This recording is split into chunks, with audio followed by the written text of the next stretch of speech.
So there is an ethic. This is the answer to the postmodern conundrum. It's like, well, is life meaningless? Is everything just nihilist?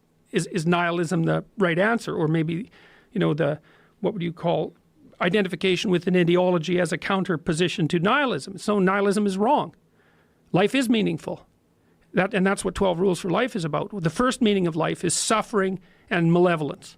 There's indisputable realities. Okay? Well, what's after that? Well, there's a noble way of being that allows you to exist properly despite that, and also not to make it worse. So can your life be meaningful enough so that you, what is it? Confront chaos voluntarily. Establish and revivify order. Constrain malevolence. That's a good 3-part doctrine for life. There's things to do. And so that's what I've been talking to the audiences that I've been seeing over the last year. It's like, get your act together. Stand up forthrightly. That's rule 1. Stand up straight with your shoulders back. There's a vulnerable position, right? Because you're open. But it's a powerful position because it means that you're brave enough to take what's coming. And it isn't like what's coming isn't dangerous. It's dangerous. So, but your best bet is to be dancing on your feet and ready for it. Pay attention and be awake. And to treat yourself properly. That's rule 2. Is figure out how to treat yourself as if you're someone worth coming to the aid of. To detach yourself in a bit and say, okay, I'm going to set up my life so that it's good for me and good for other people as well. That's a corollary to that. So the book is all about the meanings of life, the negative meanings, suffering, malevolence. Those are indisputable realities. And then a mode of being that integrates the sorts of things that you were talking about, these underlying needs, with everyone else's, and like doing that voluntarily. It's a call to responsibility and meaning. And I actually think it's not the thing that's been so exciting for me for the last 3 decades, looking into these things, is that I believe that there is a genuine human ethic. It's not arbitrary.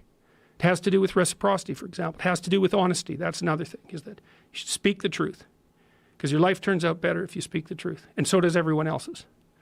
So in this biblical lecture series I did, I looked at the first chapter in Genesis, and there's a theory in there. It's a really interesting theory. And the theory is that there's 3 parts to being. There's chaos and potential. And that would be like the potential you should live up to. Because everyone says, well, you should live up to your potential. It's like, what the hell's that? You can't measure it, or touch it, or taste it, or feel it. It's this hypothetical thing that everyone regards as real. It's like the future. What's the future? Well, it's not here yet. You can't measure it. What makes you think it's real? Well, we act as if it's real, and that seems to work. So there's potential. That's one. That's chaos, chaotic potential. Then there's order, and that's the structure that you need in order to confront the chaos. And you'd be born with that biologically. And then there's your ability to call forth from the potential new order. And that's what you do with your speech. And that's what happens in the first chapter of Genesis, is that God order, let's say, uses the power of truthful speech, that's the logos, to transform potential into order.